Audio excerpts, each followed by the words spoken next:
Hey guys, welcome to another video. Bit of a quicker one for you today. As you can probably tell from the title, the thumbnail, we've got two big topics to get through, and I want to get to the one that's probably juicier to most of you all straight away. That's a bit of End of Dragons news. So if you're not watching too closely, you might not have seen, but there was a post on the official website. It's obviously the end of the year. ArenaNet is going away for the holidays now, and what they did was put a little blog up that basically sums up everything they said to us about End of Dragons over the past 12 months. So most of the blog is pretty much irrelevant. If you're following my channel, if you're watching End of Dragons at any level, we know everything. They basically say stuff like, hey, we covered the Siege Turtle, and hey, we covered, you know, Arborstone, and so on, and the various maps. They also kind of allude, vaguely interestingly, to the fact that when they get back, we'll get another blog post talking about all the other news they want to give us, presumably before End of Dragons itself actually launches. Hopefully that stuff is about, you know, the future of the game following the expansion pack. But most keenly interesting, at the very end, they sign off with this paragraph. They say, while we're looking forward to the future, have you considered what Jade-Tech can do for you? Soon, we'll be ready to tell you all about the final Guild Wars 2 End of Dragons Mastery line and all its practical uses for your busy adventuring lifestyle. Stay tuned. So, I don't think it's unfair to say that the Arborstone Mastery was a bit of a dud for a lot of people. You know, the idea of a hub is awesome, don't get me wrong, but it wasn't kind of like bouncing mushrooms, it wasn't like gliding, it wasn't like mounts. Well, you might think, what is that mastery? They gave us some concept art. Here, I'll finally throw it on screen. This is what you saw on the thumbnail. It's Kaineng. It's one of our first serious, significant, big peaks at Kaineng in Guild Wars 2, and they just kind of leave it out there to simmer and us to look at and see what we think. So, I've been very curious what they'll do here. For a long time, we've been expecting tech in the city. We've been expecting it to feel kind of sci-fi-ish. Now, obviously, we know that any tech that would be there would look kind of green-hewn. It would be Jade-Tech styled, and how much exactly the city has it incorporated, we didn't really know. Well, I think this gives us a pretty goddamn good picture. A few things of note that you guys might like to pay attention to. First of all, in the foreground, we have one of those hologram devices that they talked about on the streams. You know, will deliver story and stuff to you as you run around.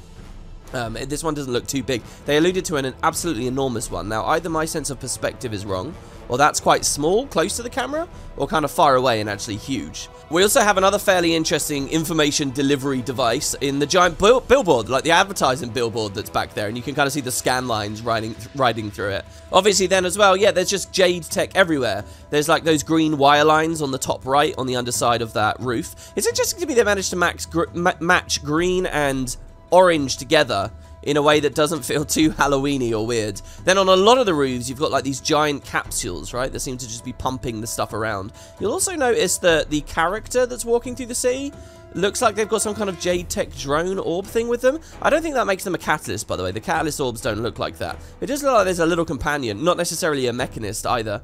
Also, what I find really interesting is look back at the big billboard in the background. Look at that roof. Is that roof floating? It almost feels Asuran, right? With those like square-like, triangular, pyramidical kind of nodes on the underside of the roof, a couple of wires attached to it. It looks like it's floating. I actually think in-game that thing will probably be bobbing up and down or something and moving around. Also, way off in the background to the right, again in the top corner, it looks like there's just an enormous tower of Jade-Tech Jade. You might think, RWP, you're looking way too closely into this, but don't forget, sometimes ArenaNet will take concept art and draw it very closely to how things look properly in-game.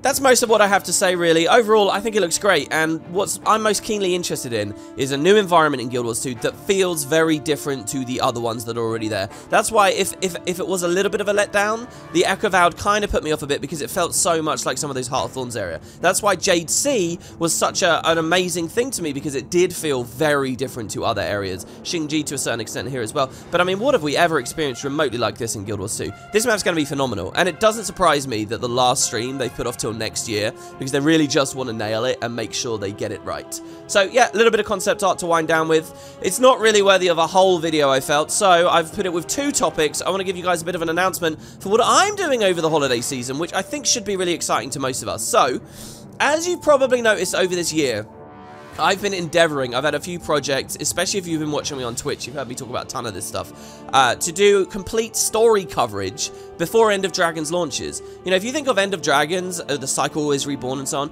as like the capstone, the conclusion to the Elder Dragon story, really, you want to have played through the defeat of the other Elder Dragons, really being that Guild Wars 2 headspace to enjoy it. You know, if the story and the characters we have there are meant to be the big draw of the X-Pack, it doesn't do good to have a bunch of people who don't even really know the story or are feeling out of touch with the story. So what I wanted to do is like just cover it all, get through the whole thing. If you notice on my channel, I've got like a Let's Play of Guild Wars 2 where I go through the core game up to Zaitan, but I only have a little bit of Season 2. I don't have Heart of Thorns. I don't have full playthroughs of, like, Season 3. When Season 3 was coming out, did I do, like, Let's Plays of it and actually run through it with you guys? No, I kind of just talked about it in retrospect. I didn't do that for Path of Fire. I didn't do... Well, I think I do sort of have a vaguely very old Path of Fire playthrough. I didn't do it with Season 4 and so on and so on and so on. So, I've wanted that coverage there. And, well, it occurs to me that I basically just did a very similar project over on Twitch. I did that for Final Fantasy. Now, I'm not here to talk about Final Fantasy in this video, but what I have just successfully done in just 1/4 of this year is played through that entire MMO, and I have a full run-through playlist now on my second channel of the whole thing, and that was kind of in prep for its new expansion, Endwalker, which is now out. So you see where I'm going? I want to do that for Guild Wars 2. It deserves it. End of Dragons deserves it. I want that place where someone can sit down and get through and enjoy and watch the whole story. So, basically my idea, and this is what I'm going to be doing over Christmas, it's a lot like the Season of the Dragon achievements. It's a rerun. One place on my channel, a run through of everything to refresh us, get us in that Tyrion mode, that headspace for the expansion. Except, unlike the Season of the Dragon in-game achievements and stuff, I'm not going to be wasting time or spending anything really on random achievements outside of the story. It's all story, all the time. I am going to include stuff like the dungeons and the trailers, the really relevant, cool extra stuff. But, you know, Season of the Dragon endeavored to do way, way, way more. And also, unlike Season of the Dragon, and this is pretty crucial, I'm not skipping the core game. You know, if you did the kind of story recap for your amulet over the past year, you didn't do the main game. You didn't even do the expansion campaigns. You didn't see the Elder Dragons die, the most important bits. You know, you didn't do Heart Thorns, you didn't do PF. I'm going to do all of that. The whole thing with my lore takes, my story commentary, and, you know, ambitions and stuff about the future and where the game might go the whole way. So hopefully that sounds fun. I mean, I'm looking forward to it because I haven't done a full refresher, like a proper refresher, for ages. I don't count the Season of the Dragon stuff.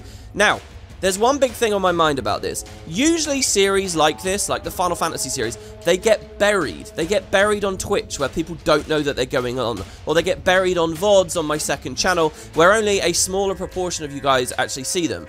And I don't want that. I want you guys to see that this stuff's going on. So I've spent a good while looking into how I can do this in a way that the VODs will be seen, that they won't be missed, that I can playlist them. They can actually be linkable to other people outside the channel, rewatchable years down the line. You know, End of Dragons is coming up. But what if this series was valuable, even the expansion afterwards, you know?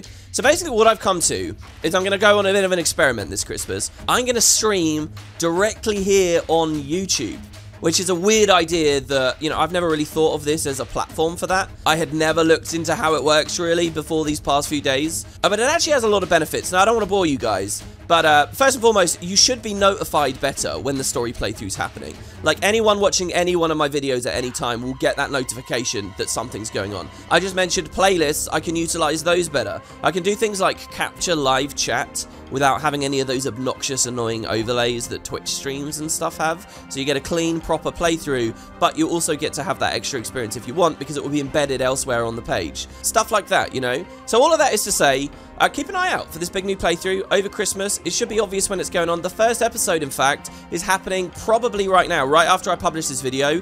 I'm probably going to be there doing it at the beginning. We'll be in the early personal story and going on from there. I haven't quite decided what class I want to do right now, so if you get in early enough, you might be able to help influence that, and we'll see exactly what we pick. So that's it. Please keep an eye out for it, and if you miss one, the episodes and videos should be very obvious here on YouTube. Hope you guys find this fun. I'll see how it goes, and I'll see you over there. If not for that, then on tomorrow's video, where, do you guys remember I did a Mytrin spotlight?